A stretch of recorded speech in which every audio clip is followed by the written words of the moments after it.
आज ही हम बना रहे हैं बहुत ही मज़ेदार, बहुत ही टेस्टी और बहुत ही सिंपल से उस्मानिया बिस्किट्स। ये खाने में बहुत ही लाइट होते हैं और बहुत ही ज़्यादा यम्मी होते हैं और इन्हें हम बहुत ही कम चीज़ों के साथ बना सकते हैं। तो जी, मैं हूँ Tooba Khan, welcome to my channel, let's get started. तो यहाँ जी सबसे पहले मैं एक बाउल में 100 ग्राम्स घी शामिल कर रही हूँ। आप बटर या घी दोनों में से किसी भी चीज़ का इस्तेमाल कर सकते हैं जो आपको आसानी से मिल सके। तो यहाँ पे आपने रूम टेम्परेचर पे बटर या घी का इस्तेमाल करना है, ठीक हो गया। जो बिल्कुल हल्का सा मेल्ट होता है, ज़्यादा मेल्ट ना हो, रूम टेम्परेचर पे हो, ठीक हो गया।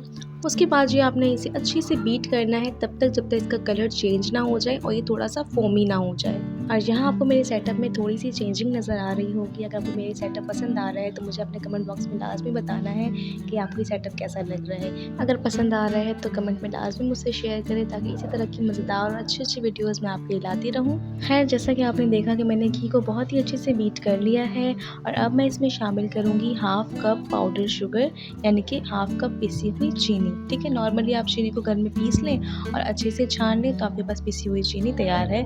तो आपने यहाँ पे हाफ़ कप शामिल कर देना है और चीनी और घी को, यानी घी या बटर आप जो भी इस्तेमाल कर रहे हैं, उसे आपने बहुत अच्छे से बीट करना है तब तक जब तक बिल्कुल क्रीमी टेक्सचर में ना आ जाए।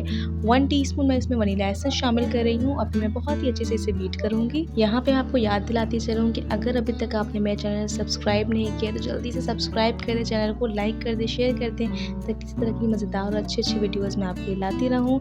तो जी, यहाँ घी और चीनी को मैंने बहुत ही अच्छे से बीट कर लिया है। अब जी यहाँ पे विस्क का काम ख़त्म हो चुका है, इसे हम साइड पे कर लेते हैं। और यहाँ पे अब मैंने एक स्ट्रेनर ले लिया, यानी कि एक छन्नी का इस्तेमाल आपने करना है और इसमें मैं शामिल कर दूँगी 1 कप मैदा। ठीक हो गया। मैदे को आपने हमेशा छान के इस्तेमाल करना है और यहाँ पे आप जब भी कोई भी बेकिंग करें तो उसमें आपने जो भी बर्तन लेना है वो गंदा नहीं होना चाहिए, गीला नहीं होना चाहिए और जो भी आप इसमें अंडे वगैरह शामिल करें, कुछ भी शामिल कर रहे हैं तो वो बिल्कुल रूम टेम्परेचर पर होना चाहिए। ठीक हो गया। यहाँ मैं इसमें शामिल कर रही हूँ हाफ़ टीस्पून बेकिंग पाउडर और यहाँ पे 1/4 टीस्पून नमक शामिल करना है और यहाँ पे अब आपके हाथों का काम है। अब अपने हाथों से ही इसे गूंदना है। ठीक हो गया। तो आपने हाथों की मदद से इसे बहुत ही अच्छे से आपने गूंदना है, एक डो की फॉर्म में लेके आना है। तो अभी ये बहुत ड्राई लग रहा होगा आपको, तो आपने इसमें शामिल कर देना है 2 टेबल स्पून दूध। दूध भी रूम टेम्परेचर पर होना चाहिए, तो आपने 2 टेबल स्पून दूध शामिल करना है। इससे ज़्यादा शामिल नहीं करना, इनफ है ये। और इसमें ही आपका एक अच्छा सा डो बन के तैयार हो जाएगा। ठीक हो गया। अच्छे से आपने इसे डो फॉर्म में लेकर आना है और मज़ीद आपने इसमें कोई पानी, दूध शामिल नहीं करना है। ठीक हो गया। तो यहाँ आप देख सकते हैं ये बिल्कुल एक बॉल की तरह बन गया है, इसी फॉर्म में आपने इसे लेकर आना है। तो यहाँ जी हमारा जो बिस्किट का डो है वो बन के बिल्कुल तैयार हो चुका है।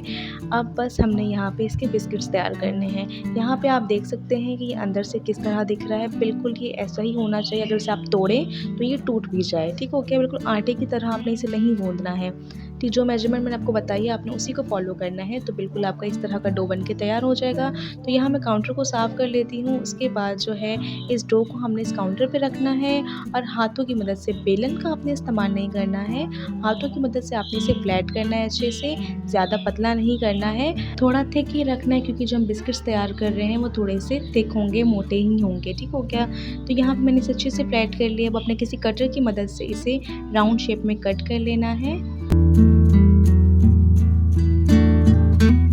साइड्स को आपने निकाल लेना है, इससे हम मज़ीद बिस्किट्स तैयार कर लेंगे। तो यहाँ जो बिस्किट जो है ना हमारे बन के तैयार हो गए हैं। इसकी थिकनेस आप देख लें, ये इतना ही थिक होना चाहिए, इससे ज़्यादा पतला ही नहीं होना चाहिए। ठीक हो गया। उसके बाद जी आपने एक बेकिंग ट्रे ले लेना है। बेकिंग ट्रे को आपने ऑयल से अच्छे से ग्रीस करना है। उसके बाद जो हमने बिस्किट्स तैयार किए हैं उसे आपने बेकिंग ट्रे के ऊपर रख देना है। ये ध्यान रहे कि आपने बिस्किट्स को थोड़े फासले पे रखना है, ज़्यादा बिस्किट्स आपने ट्रे में नहीं सजाने हैं, नहीं तो क्या होगा जब आप बेक करेंगे तो ये और ज़्यादा फूलेंगे, साइज़ में अपने डबल हो जाएंगे और आपस में ही जुड़ जाएंगे। तो आपने क्या करना है, फासले में बिस्किट्स को रखना है। अब फिर आपने दूध ले लेना है और एक ब्रश ले लेना है और दूध को एक ब्रश की मदद से आपने इस बिस्किट्स के ऊपर आपने स्प्रेड कर देना है, बिल्कुल इस तरह। ठीक हो गया। अब जो हम इस बिस्किट्स को ओवन में नहीं बल्कि हम पतीले में बेक करेंगे। अगर आप ओवन में करना चाहते हैं तो ओवन में बिस्किट्स बेक करने की टाइमिंग मैं मेंशन कर दूंगी, तो आप उस हिसाब से बेक कर लेना। यहाँ हम पतीले में बेक करने वाले हैं, तो यहाँ मैंने एक पैन को प्री हीट कर लिया है 10 मिनट के लिए हाई फ्लेम पर। उसके बाद एक स्टैंड आपने रखना है और उसके ऊपर आपने ये बेकिंग ट्रे को रख देना है और फिर आपने ढक के 20 मिनट के लिए मीडियम टू लो फ्लेम पर आपने इसे बेक करना है। और 20 मिनट के बाद जब आप ढक्कन हटाएँगे तो यहाँ हमारे उस्मानिया बिस्किट्स बिल्कुल तैयार हो जाएँगे। कलर आप देख सकते हैं कितना खूबसूरत आया है और बिल्कुल इवन कलर है, किसी में कम या ज़्यादा बिल्कुल भी नहीं है। तो आप पतीली में भी बहुत ही अच्छे बिस्किट्स बना सकते हैं। तो यहाँ हमारे बिस्किट्स बिल्कुल तैयार है। अभी ये थोड़े सॉफ्ट होंगे, तो आपने जब इन्हें निकालना है तो जब ये ठंडे हो जाएँगे तो फिर ये बिल्कुल खस्ता हो जाएँगे, ठीक हो गया? तो यहाँ पे अच्छे से ठंडे हो चुके हैं और आप देख सकते हैं, मैं आपको एक निकाल के भी दिखाती हूँ, ये कितने ज़्यादा खस्ता बने हैं, बिल्कुल परफेक्ट। और अब आप सोचेंगे कि इस बिस्किट को उस्मानिया बिस्किट क्यों कहा जाता है? इंडिया में हैदराबाद की मशहूर बिस्किट्स हैं उस्मानिया बिस्किट्स। अब उस्मानिया बिस्किट्स का नाम क्यों रखा गया, इसके पीछे एक लंबी स्टोरी है, यूट्यूब पे आप सुन सकते हैं, सब कुछ यूट्यूब पे सुनने को मिल जाता है, तो वहाँ पर इसकी स्टोरी भी आप जाके सुन सकते हैं कि इसका नाम उस्मानिया बिस्किट क्यों रखा गया, अगर जिसको जानने का शौक़ हो। जैसे मुझे जानने का शौक़ था तो मैंने इसके पीछे पूरी कहानी सुनी कि इसका नाम उस्मानिया बिस्किट क्यों रखा गया।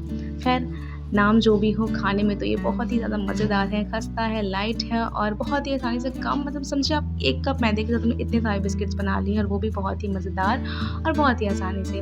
होपफुली आपको आज की रेसिपी मेरी बहुत पसंद आई होगी। अगर आपको मेरी रेसिपीज़ पसंद आ रही हैं और इस तरह की मज़ीद अच्छी-अच्छी रेसिपीज़ आप देखना चाहते हैं तो जल्दी चैनल को सब्सक्राइब कर दें, लाइक कर दें, शेयर कर दें और अगर फेसबुक पे देख रहे हैं तो पेज को जल्दी से फॉलो कर दें। मिलते हैं इंशाल्लाह इस तरह की मज़ेदार सी वीडियोज़ में, तब तक के लिए अपना बहुत सारा ख्याल रखें, मुझे दुआओं में याद रखें। अल्लाह हाफ़िज़।